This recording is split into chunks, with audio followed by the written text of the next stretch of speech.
We all have that one friend that has an unnecessary large amount of hours into one game. 9 times out of 10, it's a PvP game like Overwatch, Valorant, or even the dreadful League of Legends. But it can also be a single player like Neon White. But my question is, why do we replay these games so much? There are many reasons for this. So let's use Sonic Adventure 2 as an example. You may know this game for its story or wonderful characters, which is fair. The story is one of the best in the franchise, and this is a game that introduced Shadow the Hedgehog. But there's a side mode that has a firm grip on the fanbase, which is Chow Garden. This is such an iconic side experience, and it's really just you taking care of these little alien pets called Chow. Players can raise and neuter? How to say? Nurture. Players can practically raise and nurture these little alien guys. You can customize their appearance and abilities through interactions and care. And the Chows can participate in various activities like racing and competitions. This really just offers a unique and engaging side experience along with an amazing Sonic game. And there's so much time that you can put in just this mode alone. And you can't even escape it. Whenever you go to replay a past level, you may come across these animals you can bring back to the Chow Garden, and they can help change the appearance of the Chow. There's so many different ways these guys can look. Sega surely knew what they were doing when they added the pet simulator around the era of pets. It really seemed like every game around this time was just doing something pet related, like Nintendogs or, the countless other pet games. Chow Garden kind of falls under the category of grinding. And grinding, if you don't know, is when you spend a long time working towards a goal. It's popular with games like Stardew Valley, Animal Crossing, MMO type games, and RPGs. This is mainly how some RPGs get you to play the game. They have you grind out levels to become stronger, and it helps you have an easier time playing the game. But all these talks about rewards, do you know what else is rewarding? Games that have you play based on time. And a perfect example for this is Neon White. Neon White rewards you for being a perfectionist. The game aims for you to use these cards to your advantage. Either you can shoot or you can use them for movement. There's different movement options like dashing, a higher jump, or this stomp thing. And you use these to complete short levels in the quickest time you can. Eventually, as you play, you start to realize you can make these short levels even shorter. Whenever you finish a level and get your final time, you think to yourself, I can get a faster time than that. And then you start to retry the level again and again and again and again and again and again and again. Sometimes you don't realize that you made this 20-second level into a 9-second level. But then you look at your clock and you realize you spent the last hour just on this one level. Neon White asks you, how much time are you willing to put in to getting a better time? It doesn't help that there's not only a global leaderboard, but a leaderboard that shows your friends. Wait, I have so many other friends. They just don't play this game. It's not just this one guy. But each time you finish a level, you're welcome to the leaderboard. And this is why I put so many hours into this game. This game challenges you to go through each level and gaining information and then putting all that information into just one run. And when you finally perfected the run, it feels so good when you shave off just a millisecond off your best time. And the worst part is, I'm serious. I genuinely celebrate when the time goes down by even a fraction of a second. That would be in the territory of the speedrunning community. That was dramatic. The speedrunning community is here because they turn non-PvP games into PvP games. And they do this by competing on who can get the fastest time in really anything. I mean, Jaden Animation started a whole new category based on who can burn their pie the fastest in Cooking Mama. Or dare I mention the Mario 64 community. These guys are insane for being able to take a game that takes literal hours into literal minutes. Like the fastest time to complete this game was 6 minutes and 16 seconds by a speedrunner named Suigi. Oh my god.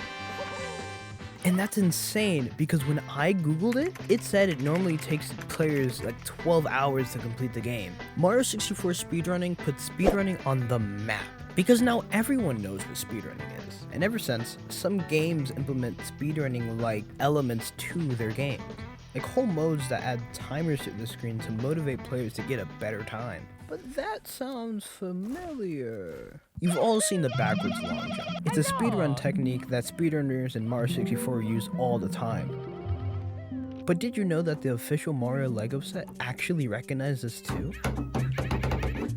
There's also this neat trick that Neon White uses to motivate players to keep competing. Whenever you're competing for a better time, you are shown a ghost version of your best time. Although, you might know this from the Mario Kart franchise. It was first introduced in Mario Kart 64, and it would show the best time that the staff working behind the game got. And while you race for your best time, alongside you, you are shown like a transparent racer. And that's where the term ghost comes from. These were here not only to motivate you to get a better time, but to show you how to get a better time. They could show you shortcuts or neat little tricks for you to finish your laps quicker, and by proxy, make you a better player. So when you finally go and play against other people, it'd really make a difference for if you're in first or if you're in last. But your skill boils down to how many hours you put into the game. You can play a game casually, but there's a big difference if you put a few hours than if you put a lot of hours. And that's when multiplayer games come in. As I said in my previous video, I have over 3,000 hours in Super Smash Bros. Ultimate. I was competitive at this game. I spent so much time just learning everything I could about this game. And this can be applied to a lot of other games too. People put so much time and effort into getting better and better at things they like to do.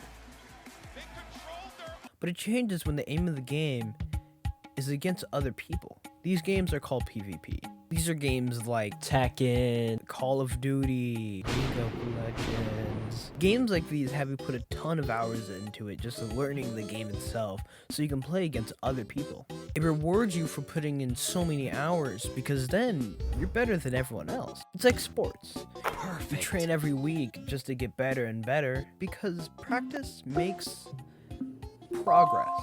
Listen, man, I have so many hours into Fortnite, but I'm still not as good as the other people. Yo, I just wanted to chill. I don't understand the hatred.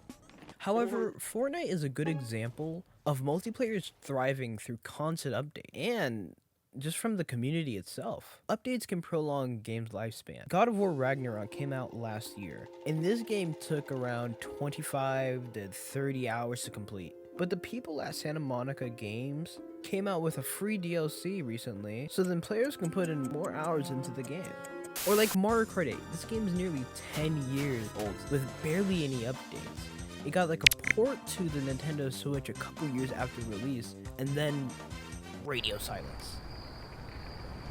The game still survived without any updates because the community really liked this game. But then, out of nowhere, they dropped 48 new courses for the game. I use new in quotation marks because some of the levels are just levels coming back from old games, but we don't have to get into that conversation. What I mean is just updating games for the community can really revive the game. Like, look at Ludwig. Hello, welcome! He did a drink and drive competition with Mario Kart. Developers can also use their communities to their advantage to prolong a game's lifespan. And a game that me and my online friends have been playing is Rise of Aether. Or Aether, I don't know how to pronounce it. This is an indie platform fighter, and honestly, it's really fun. A while back, the creators added workshop capabilities to the game, meaning the fans can now make custom characters and stages. This update brought the game back. There's so many creative characters and stages out now. I mean, there's this one furry artist that makes really, really cool characters that are all stylish. This guy can just summon the nuke. But this is like Super Smash Brothers if it were all just characters that I like. Like, oh my god, it's Scott the Woz fighting Hatsune Miku in the Super Lab from Breaking Bad. This just shows as long as the people behind the game give freedom to the players playing the game, players will love it and keep the game as live as long as they can. There's also this sort of common thing that all games really do, which is achievements. These achievements can be something that happens during the story, or something that you have to go a little out of your way for, or achievements that you have to bend your back backwards for. These achievements can take mere minutes to hours to complete. And a reward for most games on the PlayStation is a nice little digital trophy. And hey, I can even hang it up just like a real trophy. But in some cases, games give in-game rewards for completing these achievements.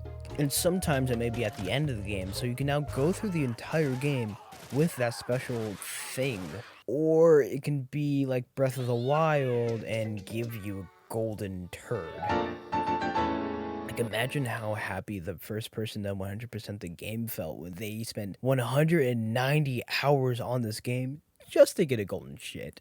The real key to replayability is a really simple answer. The key is just give players something to do. Something that can keep them wanting to come back over and over again instead of forcing them to come back. No one wants to just slave away just to get literally anywhere. That's why for me, I stopped playing Genshin Impact. These gacha games, I've realized are so boring. It's either you spend hours just grinding to get anywhere, or you have to spend real money. But hey, I used to play Genshin Impact a lot, and you can see that on my channel. This is why literally any other game can survive longer, because they're based on more of the fun parts about the game. There are just so many different reasons why games can attract players. It really depends on who you are and what genres you like. Like, you can't really give someone that likes Call of Duty, Animal Crossing, and expect them to put so many hours into it. There's a different reason for everyone to stay up until 1 a.m. playing a game. I mean, I surely found myself staying up until 1 a.m. to play Valorant. One enemy remaining.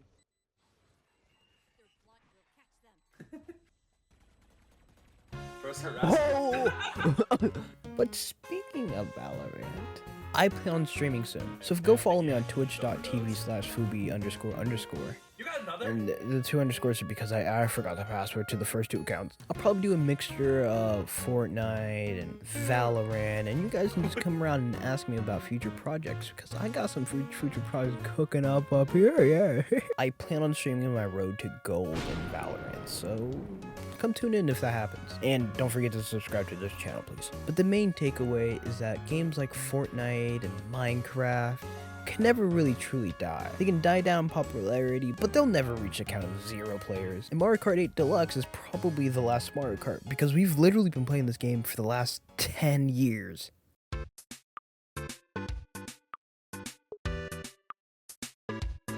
Go.